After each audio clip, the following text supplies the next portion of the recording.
এই কোম্পানির মাধ্যমেই আমার স্ত্রীর ডায়ালিসিস হয়। पब्लिक में भी और पर्टिकुलरली जो डायलिसिस पेशेंट्स है जिनको किडनी का प्रॉब्लम है, ये इम्पोर्टेंट रिस्ट्रिक्शन है सॉल्ट का। तो बहुत से सवाल आते हैं सॉल्ट के बारे में। पेशेंट बोलते हैं आप मुझे बताओ मैं पानी का रिस्ट्रिक्शन करूं कि नमक का करूं, एक ही बताओ मैं एक कर सकता हूं। तो उसमें salt restriction is most important. अगर दो पेशेंट्स हैं उनको बोला, एक को बोला कि पानी का रिस्ट्रिक्शन करो, देखते आपको तकलीफ होता है, एक को बोला सॉल्ट का। पानी का रिस्ट्रिक्शन आप नहीं कर सकते अगर आपने सॉल्ट का रिस्ट्रिक्शन नहीं किया। आप जितना सॉल्ट लोगे ज़्यादा उतना आपको ज़्यादा प्यास लगेगा, थर्स्ट होगा और उतना पानी आप पीते रहोगे। इसीलिए जिनको फ्लूइड एक्यूमुलेशन होता है, वाटर रिटेंशन होता है, इनमें सॉल्ट रिस्ट्रिक्शन बहुत इंपॉर्टेंट है। दूसरा, most of the dialysis patient में ब्लड प्रेशर रहता है। अगर ब्लड प्रेशर आपको कंट्रोल करना है तो फर्स्ट मेडिसिन, फर्स्ट दवा सॉल्ट रिस्ट्रिक्शन है। नहीं तो कितनी भी दवा लो, 2 दवा है, 3 दवा है, 4 दवा है, पेशेंट्स है 5-5, 6-6 दवा पे ब्लड प्रेशर कंट्रोल नहीं होता है। क्यों? क्योंकि वो सॉल्ट रिस्ट्रिक्शन नहीं कर रहे। अगर आप सॉल्ट रिस्ट्रिक्शन करोगे वो आपको ब्लड प्रेशर कंट्रोल करने में हेल्प करेगा। तीसरा, एक कॉमन सवाल रहता है पेशेंट्स में, कौन सा सॉल्ट लूँ? सॉल्ट के भी बहुत प्रकार हैं। सेंधा सॉल्ट है, रॉक सॉल्ट है, ब्लैक सॉल्ट है, लोना है, लो सोडियम सॉल्ट है। तो आपको नॉर्मल सोडियम क्लोराइड वो कम प्रमाण में लेना है।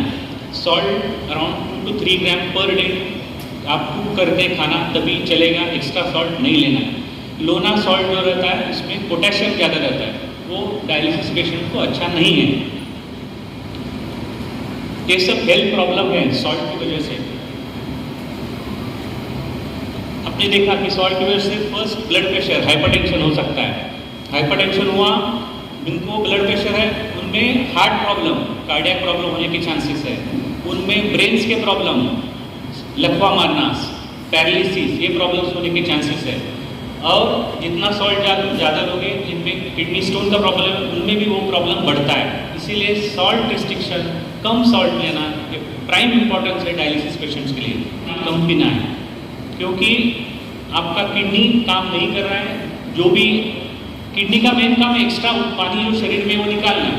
अगर किडनी नहीं काम कर रहा है तो वो पानी आपको डायलिसिस द्वारा निकालना पड़ता है। और आप हफ्ते में 3 बार डायलिसिस लेते हो, बीच में 1 दिन का गैप और एक सेशन, जो 2 सेशन का गैप है, कभी कभी 2 दिन का है। तो उसमें ज़्यादा पानी आप पियोगे तो वाटर रिटेंशन होगा, पैरों में सूजन आएगा, आपको सांस फूलेगा, ब्लड प्रेशर बढ़ेगा। ये सब पानी की वजह से हो सकता है। आपको पता है, कॉमनली आप देखते हो जब भी पानी ज़्यादा होता है तो पैरों पे सूजन आता है। ये सूजन आपको दिखता है, ये एक्स्ट्रा पानी आपको दिखता है। बट सेम पानी अगर लंग्स में गया, फेफड़े में गया तो आपको ब्रेथलेस फील होता है, ऑक्सीजन सैचुरेशन कम होता है, खांसी आने लगता है, आपको तुरंत हॉस्पिटल में जाना पड़ता है। ये सब आपको अवॉइड करना है। तो सर बताता हूँ, आपको पता है डाइट और उसके बारे में लेक्चर है, बट आप ये देखो पोटेशियम से क्या क्या हो सकता है। तो ये सब फर्स्ट डायग्राम में दिखा है। आपको कभी कभी हार्ट का धड़कन हो सकती है, कभी कभी वीकनेस आ सकता है, मसल पेन होता है, मसल एक, बॉडी एक होता है। बहुत बार क्या होता है, हम किधर फंक्शन में गए, एक डायलिसिस मिस किया तो पेशेंट को वीकनेस लगने लगता है, चलने को नहीं होता है। पेशेंट बोलता है अरे फंक्शन मैंने अटेंड किया, मैं ट्रैवल किया, इसकी वजह से मेरे को वीकनेस है। बट मोस्ट ऑफ टाइम्स कभी कभी ये पोटेशियम के कारण हो सकता है। तो आप ये समझ के कि मैं आज थक गया हूँ, मुझे वीकनेस है, बॉडी एक हो रहा है, तो डायलिसिस मिस करूँगा, ऐसा मत करो। ये मोस्टली पोटेशियम हाई होने के कारण आपको तकलीफ हो रही है, आपको डायलिसिस लेना है। तो मन में आप ले लो कि आपको प्रोटीन की ज़्यादा जरूरी है क्योंकि आपका मसल वेस्टिंग फास्ट हो रहा है। तो ये सब है। प्रोटीन अगर आप में कम है, क्या क्या हो सकता है, ये सब लिखा है। आपको पैरों पे सूजन आना, ये जैसा पानी की वजह से होता है वैसा शरीर में एल्ब्यूमिन प्रोटीन कम हो गया तो भी हो सकता है। वीकनेस फील होता है आपको, आपके नेल्स ऐसे ब्रिटल हो जाते हैं, बाल गिरना लो प्रोटीन की वजह से हो सकता है। वैसे बाकी जब भी आपका प्रोटीन लो हो तो आपका इम्यूनिटी कम हो जाता है। जैसे आपका इम्यूनिटी कम हो गया आपको इन्फेक्शन का चांस बढ़ता है। इसीलिए ये सब से बचना है तो आपको प्रोटीन ज़्यादा लेना जरूरी है। बिल्कुल डायलिसिस पेशेंट को प्रोटीन रिस्ट्रिक्शन की ज़रूरत नहीं है और ज़रूरी है, वो आपको बाद में डाइट का जो लेक्चर है उसमें समझाएंगे। तीसरा मेन है कि आपको फिजिकली एक्टिव रहना है। आप मेरा डायलिसिस चालू है, मैं पेशेंट हूँ करके आपको घर में बैठना नहीं है, आपको आपका रूटीन वर्क करना है। डायलिसिस आप इसलिए लेते हो और 3 बार इसीलिए लेना है कि आपको फिट रहना है। आपका जो भी आप काम कर रहे हैं, जॉब कर रहे हैं, वो आपको रेगुलर करना है। आप जितना एक्टिव रहोगे उतना आपका हेल्थ अच्छा रहेगा। कोई किडनी पेशेंट में नहीं, सब पेशेंट जिनको ब्लड प्रेशर है, डायबिटीज़ है, हार्ट का प्रॉब्लम, सब में हम बोलते हैं कि आपको एक्टिव रहना जरूरी है।